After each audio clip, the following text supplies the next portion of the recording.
All right. It's Kevin Garcia, a.k.a. the Puerto Rican Kid KG, and we got the one and only, the man himself, Ariel Helwani. How you feeling, man? Great to be here on FightHype, like I said. What about that plug from Dame Time, right? Man. It was special. The idea that Damian Lillard, who I love, by the way, legit hardcore boxing fan, is just at home refreshing the YouTube channel to see the latest FightHype videos is pretty damn cool. I was hyped, and I don't even work for FightHype, so much respect. Hey, first of all, thank you so much for even mentioning that. We appreciate that, Ariel. I mean, you know, I sent it to our editor, Ben Thompson, and I was happy for Ben. You know, I didn't come up with FightHype. I sure love working here, but I was excited for Ben. Like, I thought it was amazing that Dame Dollar gave us a shout out. But, you know, really quick, before I ask you anything boxing related, when I saw you a few times since then, but I saw you last year in August at one of Jake Paul's last fights against Nate Diaz, the one before last, actually. And we talked briefly about the Knicks. So you gave me thoughts, and you were like, yeah, you know, it looks like we should have a good season. What are your thoughts now about the Knicks? Oh, man, it's like such a range of emotions because we're right there, man. We're right there. I adore the Knicks. I bleed orange and blue since 1990. Shout out to Patrick Ewing, my favorite athlete of all time. And we're right there. This is the best team that we've had since the early 2000s, late 90s, 99, obviously. 2013 was a great run. And we've had some good teams last couple of years. But you got a prime, like, in my opinion, top 5 point guard. I know people hate when I say that. Jalen Brunson is that guy. And you add OG, and you've got, you know, Hartenstein doing his thing, and you've got DiVincenzo doing his thing. The only issue is the health, man. The health is killing me. We need OG back. We need Julius back. We need Mitchell Robinson back. We just added Boyan. Alec Burks hasn't been great, but I believe in him. He was good the first time around. I think we're a top 3 team in the East. I'm not afraid of Boston. I'm certainly not afraid of Milwaukee. Sorry, Dame. I'm not afraid of the Sixers. I'm not afraid of Miami. We're right there if we're healthy. If we're not healthy, we're in trouble. If we're healthy, I think we're going to the finals. Is there anyone you are afraid of? No, absolutely not. Who am I afraid of? Minnesota? Who am I afraid of? The Clippers? The Lakers? The Suns? I'm not afraid. And by the way, I'm talking to my man here who's a big Knicks fan. You don't want to know what he's wearing, right? You don't want to know. I'm not even gonna let you know. But let's just say he claims to be a Knicks fan. Die-hard Knicks fan at that. I'm questioning it. Listen, I got a kid jersey. Shout out Mitchell Ness. It's a Mitchell Ness throwback. Yeah, no, all good. Come here, break area. All good. Tough loss to New Orleans. Yes. We've got Golden State coming up next. I love this team. What's our ceiling? Finals. You think we get to the finals if we're 100%? If we're healthy, yeah. Mitchell Robinson, Julius, Achua? OG. Achua's been incredible. Man, I'm Canadian, so I have so many Raptors fans in my life, on my timeline, friend circle. Oh, we fleeced you. Oh, and I love IQ, and I love RJ. Love them. Fleeced us. They said, oh, it's another Shout out robbery. to the Mandem. It's another robbery. The Raptors fleeced the Knicks. How's that working out? Precious has been the best part of the deal so far. Yep. Precious has been the man. So, yeah, I'm very excited. We just need the guys back. Let's start with OG, get him back, the elbow, all good. Then we get Julius for the April run, and we'll be in good shape. There we go. Appreciate all your insight on the Knicks. There, but that's hey, you know, we're not sorry. Yeah. Thank you. Listen, a shared passion. I'm 100% a Knicks fan. I got a kid jersey on, y'all. Tell Ariel come here, break. All right. Thoughts on some boxing. So Devin versus Ryan. I don't know if you can give a prediction or how you feel about that, but thoughts on it. Man, I love that fight. First of all, much respect to Devin Haney. What I love so much about him and what his dad Bill are doing, they're just looking at boxing and saying, where are the biggest fights? Forget the tune-ups, forget the gimme fights, forget those fights. Oh, biggest fight is with Matchroom, let's go there. Biggest fight is with Top Rank, let's go there. Biggest fight is back with Matchroom, let's go there. Biggest fight is with Golden Boy, let's go there. Who's doing that? No one's doing that. So I love everything about it. And what about Ryan Garcia? You could say after the Duarte fight, he could say like, all right, give me one more. Get my mojo going, my confidence back. I'm working with Derek James. All right, let's see. Let's get one more, and then we go back into the deep end. He's like, screw that. Let me go back into the deep end once again. Lose to Tank Davis, no problem. Who's the next best 140-pounder that I could fight? Arguably top 5 pound for pound, Devin freaking Haney. So 2 young guys showing everyone how it should be, giving the fans what they want in Brooklyn. I didn't expect that. Yeah. I thought for sure Vegas or Cali. And we get it at the Barclays Center. It's been so long since we've had a big event at Barclays. Golden Boy doesn't usually come to Barclays. it's amazing. So yeah, I'm super hyped. Obviously, there's people that are questioning where Ryan is at right now. I think that just adds to the intrigue. I hope he's taking this seriously. I think he will take this seriously. I just can't wait to see how it plays out on the 20th. Yeah, you segued into my very next question. Did you see all the stuff that came out about Ryan smoking and drinking? And what are your thoughts? You think it's truly promo? You think they're spinning the story here? I mean, he's a showman. He's an entertainer. He was in studio on my show on Monday, and you know, he was talking about some of that stuff. And I know the story has kind of evolved. I just hope for his sake that he's taking it seriously, and I know he has good people around him. So I hope he does that, because honestly, if he's not, it's going to be a quick night. Devin Haney is just too damn good. Look what he did to Regis Prograis. I mean, that was a masterclass. And you can't take your foot off the gas with Devin Haney. He is just the absolute, you know, he's a pro and one of the best at 140.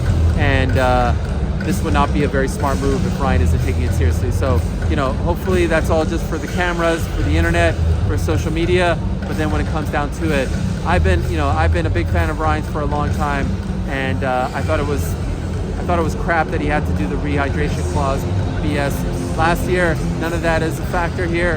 Best fight the best, 140. Let's see who's the man, and hopefully there's no other drama. Got it. What are your thoughts on Canelo? You know, it's not official, but potentially leaving PBC, and just his next opponent. Who should it be? Man, what a story. It was such a huge coup for them to get him back. And Matchroom, that is just like to go back to PBC. Oh, I'm sorry, to go back to PBC. When he fought Charlo in September. Got it. And now it looks like it might be a one and done. And so there's a lot of questions about PBC, about their future with Amazon. First off, I can't believe we're living in a time where there's no HBO and Showtime. And as long as PBC had Canelo, they're still very much a huge player. And now the talks of him leaving and maybe linking up once again with Eddie and Matchroom and DAZN would be a huge, huge coup for them. Number one for me would be Benavidez. I don't want to see the Charlo fight. You know, I know they're brothers, they're not the same person, but I feel like we did that. Let's move on now. So I would love to see Benavidez. Number two would be Munguia. Number three would be probably Berlanga. I don't think if he leaves PBC that we get Benavidez. I wouldn't mind Munguia on May 4th. I think that would be an amazing scene. And then maybe in September, we see Berlanga if he gets one other fight in there. There are obviously a bunch of other candidates, but I would say those would be the top three off the top of my mind. If I'm asking Ariel Helwani, because I thank you for that insight as well, but if I'm asking Ariel Helwani, would you rather see him in there with Crawford versus any of those guys that you mentioned? Or you think that's too far of a stretch for Bud? I feel like for Crawford, it's just too big of a jump. You know, we saw Canelo stumble against Bivol, which I respect guys who want to make the jump, but like, I want to see Crawford fight 47-pounders or 54-pounders. Like, I want to see him fight those guys, and I don't think Canelo's coming down there. So, would it be an incredible scene? Yes. Would it be an amazing event, a huge event? Yes. But I want to see Crawford fight a little bit closer to that range, as opposed to jumping all the way up to where Canelo fights. Yeah, WBO president Paco Valcarcel, Monday I spoke with him, and he shared some information where he stated Bud is going to be here this week and looking to make some sort of announcement in the near future that he's going to 154 and more than likely getting the Zoo Thurman winner. So my question to you is, how do you think? Yeah, how does he fare against any of those guys? I think Zoo wins that fight. I think it's a great fight. Man, you think Zoo beats Bud? You're saying, or Zoo beats Thurman? I think Zoo beats Thurman. Okay. And then I think Zoo versus Bud is a tremendous fight. Love what Bud is doing now. If he goes up to 154, that would be great. I think he's the best pound-for-pound boxer on the planet. It's between him and Inoue, in my opinion. They go back and forth. It's almost like whenever they fight, they just kind of, you know, go on top of each other. And that's a solid fight. Zoo is a great opponent. Maybe not as well known here in America as opposed to in Australia, but I think that'll be a great test for him. And, you know, maybe then that's one step closer to potentially getting a Canelo fight. For Bud, you're saying? Yeah. Yeah, gotcha. Okay. Do you think Jake ever gets Canelo? Like, ever? Do you think that fight happens? Yes. I mean, look, the guy says, you know, outlandish things and they come to fruition. So who am I to say that it won't happen? Do I think it happens anytime soon? Probably not in the next year or so. But maybe as Canelo is winding down, I mean, who would have thought Floyd Mayweather would fight, you know, John Gotti III? Who would have thought he would fight Aaron Chalmers? Who would have thought he would have fought Logan Paul? Certainly not I. So, yeah, do I think it's possible? Sure, why not? Now, I don't know if it makes sense for either guy, but down the line, why not? Gotcha. Two last questions for you. Just who you backing in Roelly Cruz? Oh man, what a great fight that is. Yeah. I love both those guys. go with Pitbull. I love Pitbull. He freaking fights like a Pitbull. His performance against Tank was incredible, especially on short notice. Really gave him a tough showing. Roelly's a great character as well. Two great boxers. I thought Ryan might end up fighting one of those guys, but I like the matchup a lot for both of them. If I had to pick one, gun to my head, I go with Pitbull. He's a tough out, durable, strong, hard-hitting. I give him the nod. Go by decision. Thank you. Very last question for you. Happening here in I think, next week or the week after? We got Ngannou, or excuse me, Joshua Ngannou. What's your thoughts? March 8th, Who you backing? Next Friday. There you go. Man, I think this will be a tougher fight for Ngannou than the Tyson fight because AJ's taking him seriously. AJ saw what he could do, and I think this version of Anthony Joshua is better than the version that we saw against Alexander Usyk because of Ben Davison. I think he's one of the best trainers in the world. You saw what he did against Otto Wallin. You saw his 2023 was fantastic. I know that Jermaine Franklin or Helenius aren't, the creme de la creme, but Otto Wallin is a tremendous fighter, and he just starched him. That was like the Klitschko AJ of a few years back. Yeah. So I think he's going to come out there and really try to prove a point that anything Tyson could do, he could do better. Francis now has confidence. He could go 10 rounds. He knows he can do it. He knows he can shock the world. He's never one to doubt himself, but I think having that in his back pocket under his belt is huge. I think it's going to be a tough fight, man.